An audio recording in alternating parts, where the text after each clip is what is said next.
Alright. I'm gonna see if this works. This is an attempt at a type me vid thing. So, what I decided to talk about is this stuff over here, I guess. Not really. I don't know, but yeah. Anyway, it's raining. We have a storm brewing, supposedly, so it's pretty cold. I'm getting ready to leave, actually, in a few minutes. So, I'll try to get this over with now, for what it's worth. So, if I had to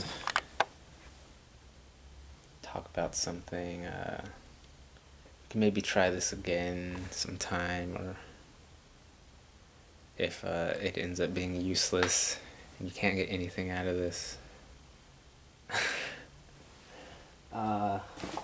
But recently, as I've expressed to many people so far, and already, oh shit.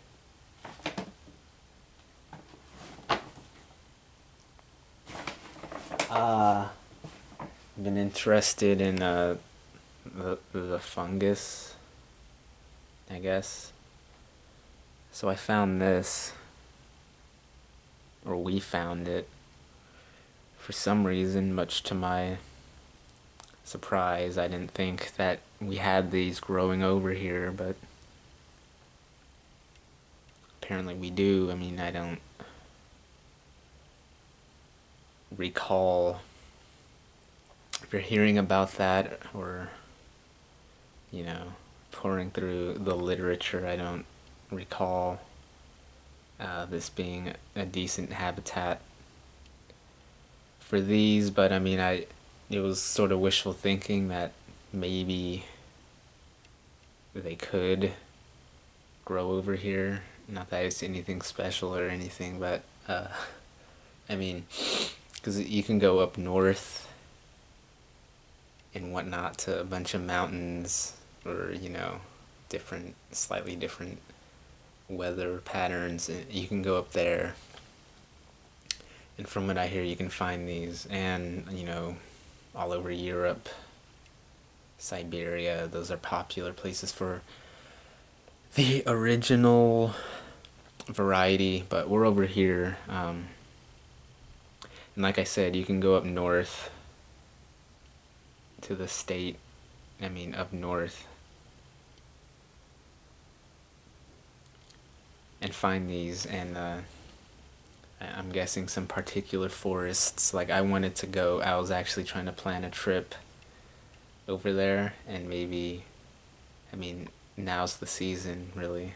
I mean, actually, a few months ago it was probably more optimal for that. For example, I mean, you hear that the potency varies depending on the month. So some people say the best time to find these is around August, when the season is first beginning, and then you might find more potent specimens. Later on, you know, it kind of decreases. I hear that's actually a myth. I mean, who knows how true that is? I mean, it's probably somewhat true. I don't know. I mean, seems to be just word of mouth, whatever's, you know.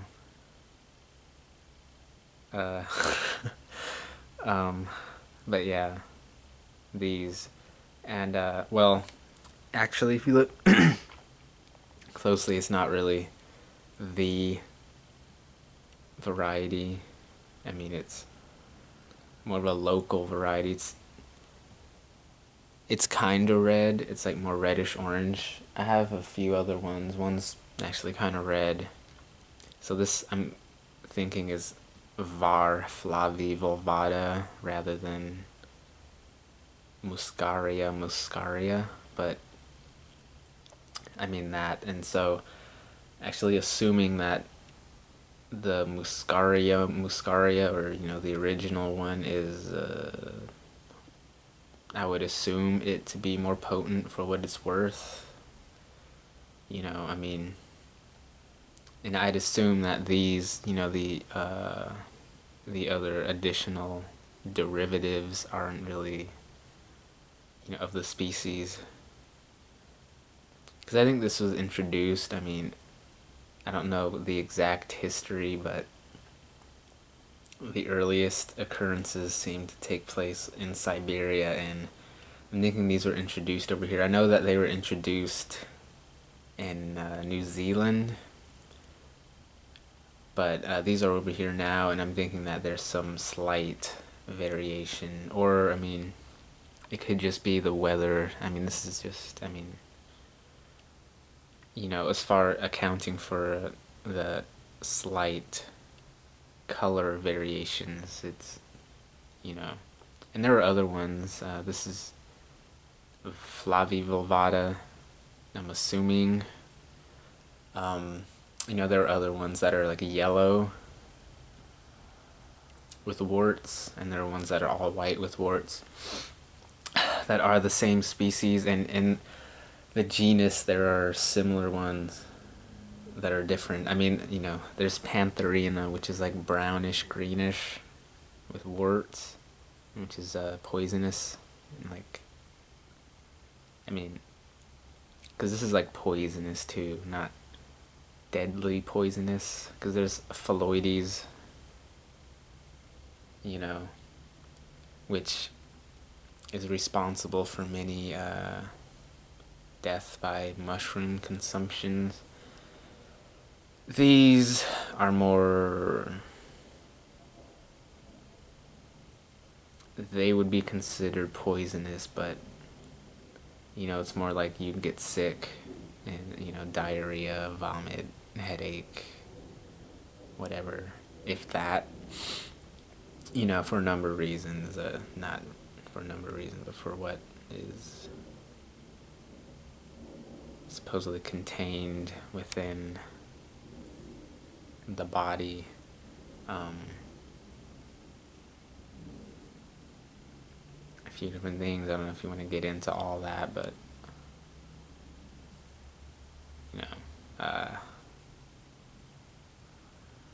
as far as that goes, this is nothing new. I mean, I thought it was interesting that these were over here, though.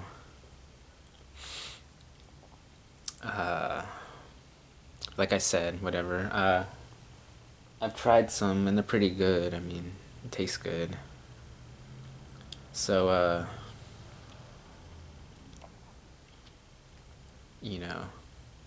if you were to supposedly consume it raw, there's more of a chance of receiving symptoms, and that's sort of due to well, it could be due to a number of things, but there are not really, well, like one or two things. Well, the thing is, there's a few recommended ways to prepare these, and they are traditionally recommended because they're somewhat tried and true.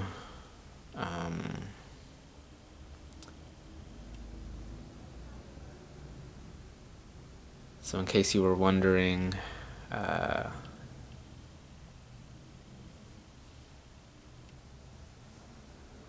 you know, there are a few different things, as I've said, contained within.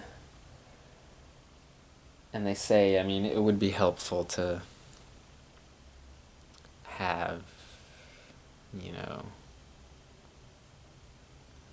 I want to say more equipment or more reliable ways of checking, I guess. But I mean, because as is, I would want to sort of see. I mean, I'm sure it could be done somehow, but I would want to see, you know, what the content levels actually are. But so I mean, I've been looking it up, of course, and you know, many people have the tea. They'll brew a tea with it, which seems like a decent idea. I haven't tried it yet. What I did is I just cooked it. Next, I want to boil it. There's a way to do that. I'll try that and see how it tastes compared to cooking, sautéing in butter, that is, or, you know, I can't believe it's not butter.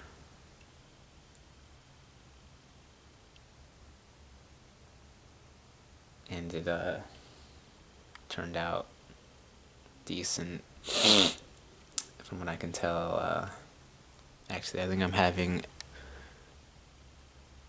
some type of allergy, which typically occurs around this season. But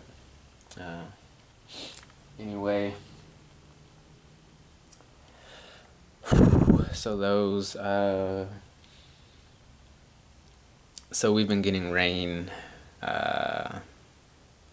beginning the past few months, or you know, since then. And I mean, you can find various mushrooms year round, I'm sure, but you know, once it starts raining, that's when you see a lot of these fruitings. And I've been looking into that. I mean, a few years ago I kind of played around with them a little bit, but now I was kind of reminded of their existence starting a few months ago for some reason. And since then I've been doing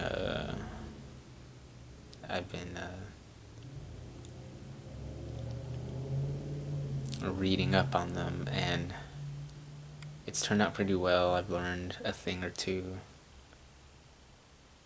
And see, I haven't really eaten much. Most of them are actually poisonous or potentially poisonous, and this is where it seems kind of more interesting.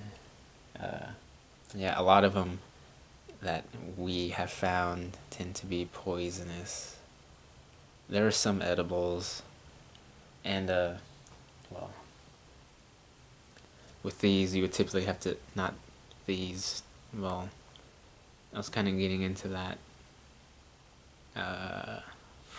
So I'm not sure how active these actually are, for what it's worth. I mean, you don't have to seek out actives or anything, but if you want those, you'd have to probably go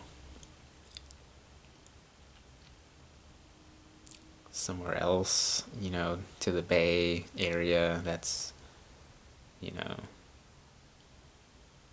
maybe Berkeley or Oakland, from what I hear.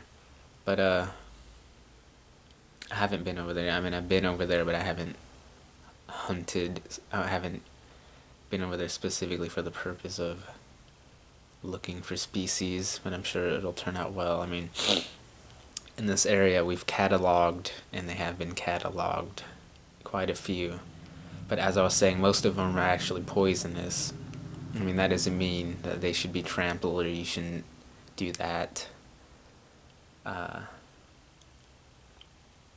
they're pretty cool. Like I said, if you are edible, sure. And also, surprisingly, I mean, because where we are, it's kind of rural in a way. I mean, it's not boring, but I mean, it's pretty cool, but it's a plainish town. I mean, it's not that exotic, so to find certain things, I mean, it's exciting at first, but then, you know, it's like, okay, sure. So, what we have over here, you know, obviously that's Amanita muscaria, however you want to say it, muscaria. But we also have Amanita phalloides, which is known as the death cap, and I was surprised to so casually find it growing in quite a few different places. And so they're both from, I believe it's the genus Amanita, so I found those first and, you know, began learning a little bit about that particular group of fungus, hoping it would come in handy. But we also have Agaricus, which is pretty common, you know, not that anyone cares, but so I think the point was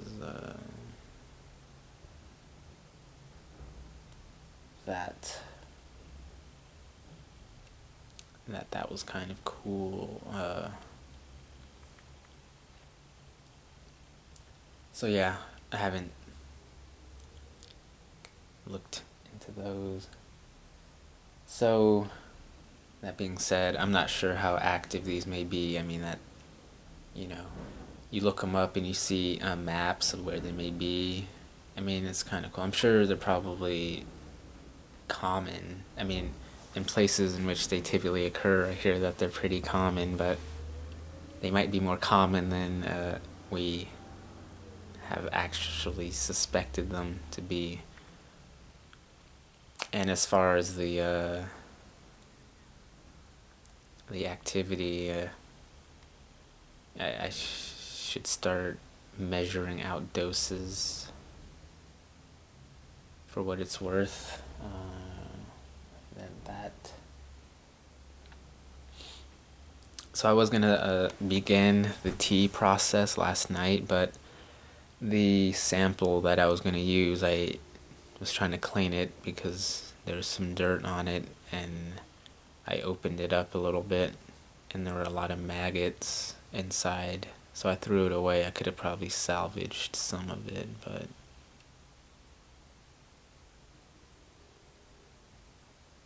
I don't know. I wasn't. Finding maggots is pretty common in certain species, but I wasn't expecting them to have infested that. It was a bit of an older specimen, I guess, so I wasn't surprised. Well, I was kind of surprised, but so I have a few left. I might go back and get more. I actually went back and the scene seemed to have been kind of trampled, which is disappointing. I don't know why someone would want to do that. But they were over there. And there are a few other places I want to look to maybe find a couple other spots that they're known to fruit. So these, I might start that. And I have to check for maggots. Hopefully they aren't infested with maggots. Like I said, that is kind of common.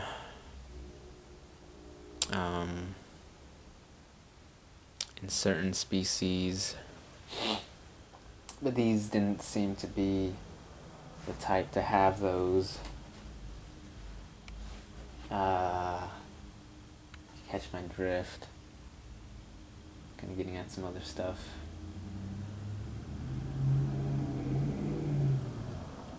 These ones don't look like they might have any. Usually you can see like holes where they burrow through. Actually, I think there might be a few in here. They were under the gills, so they were kind of hiding.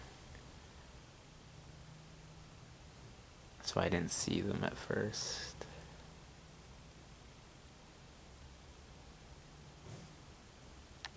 But, yeah. and whatnot. So that I feel it was kind of helpful though,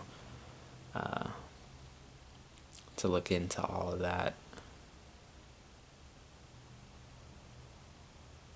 for a number of reasons. So yeah, I mean, you know, and they actually, so I mean, yeah, it's raining and whatnot. That means maybe soon there will be more, like a large variety. Though the season might be ending soon.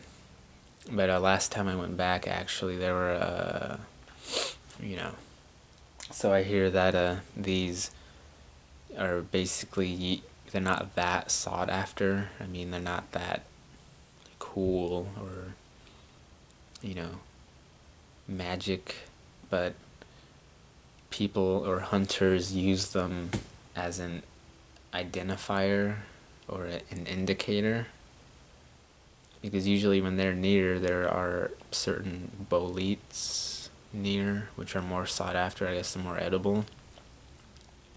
And those, I had some, let me see, actually I don't have it anymore, but those are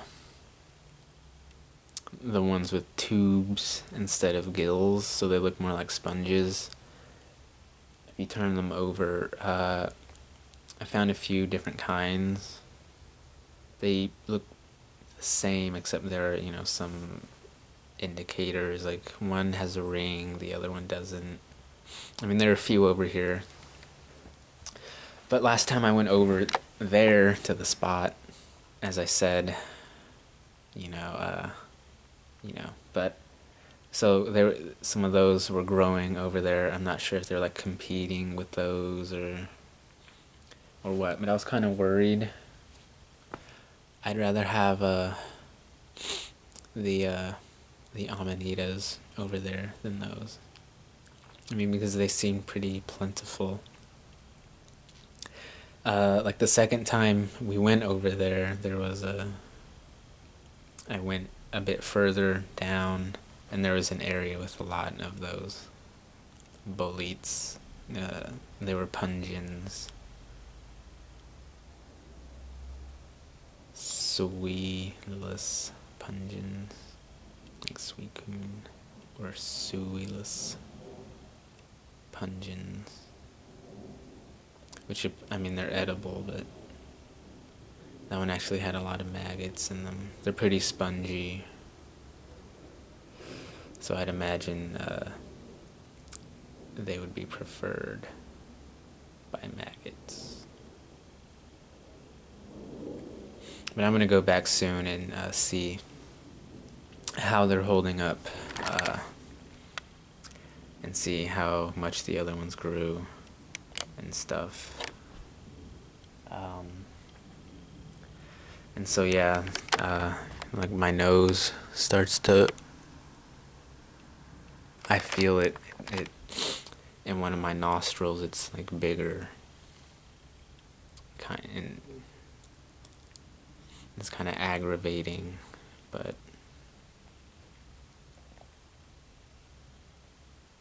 usually goes away in a few days. It's pretty cold and raining, so when I go out, I'm going to be able to wear a jacket and hopefully keep pretty warm. But it's a pretty cool jacket that I got the other day. So yeah, I was gonna give a tour of this place, but might not.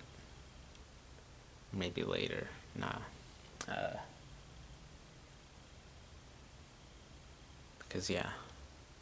So yeah, I mean, I didn't really get to address many of the points I wanted to. Maybe I did. I should have had some notes to address more about those, or to not repeat a lot of the stuff I was saying. So yeah, in a lot of different ways. I think it may have worked though, I don't know. I just felt kind of nauseous, or a little sick actually, which is pretty common, but I don't think they were prepared correctly. So my goal for the next few days is to try a few different methods of preparation and see how it turns out. Hopefully I can skip a few days so as not to be eating them every day. I mean, for what it's worth, you know, build stuff up. But I actually heard, I heard that there was some reverse tolerance with these, so the more you have them, the more they actually kind of work. Not really that cool though. I mean, see, it's hard to say. It could be placebo, but I think, you know, my dreams were more vivid after I had it. Or it could just be not related to that. It could just be the normal dreaming process. Could have had nothing to do with that. You know, I'm not sure how to substantiate that. You know, I don't want to just relate the two automatically, but that's sort of one thing that I like about it. I mean, I might try to look more into that. Maybe not, or maybe so, but for some of the stuff we find, I mean, I'm sure they have been found before, but you look them up, you find them, and then there's not that much information about them, you know. You can find something and then it's like, oh, edibility unknown, possibly toxic, you know. So, or sometimes there's just no information at all. I mean, they have an ID and a name, but that's it. So it'd be a little cool to, you know, shed some light more on the subject.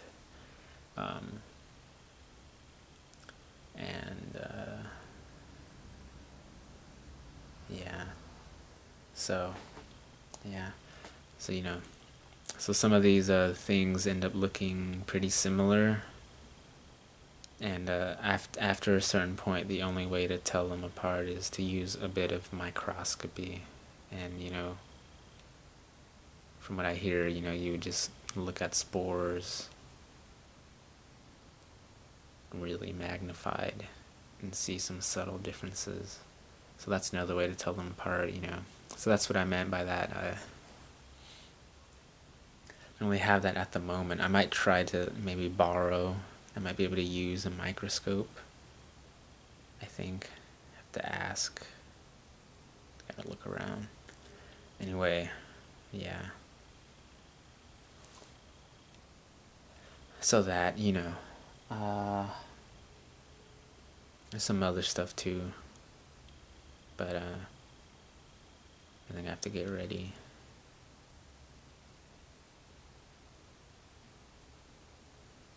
I don't know.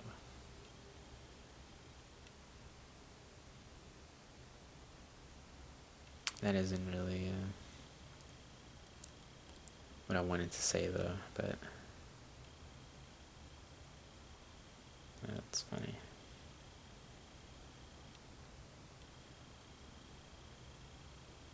I think those are fir trees or pine. It's like a moose. But where we are, there are a lot of trees, and some of these species tend to be mycorrhizal, so I guess it makes sense. But it was a case of like weather and stuff. So I mean, I'm not the only person. Some other people found them over here, surprisingly, and I'm not sure when the earliest occurrence of those were. I mean,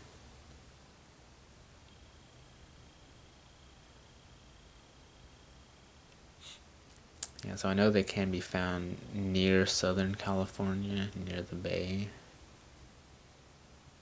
But this is like central and up north. But I would want to know that actually, when the first occurrence of those were.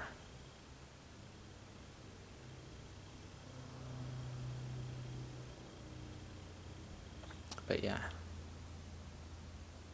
once we're through with that,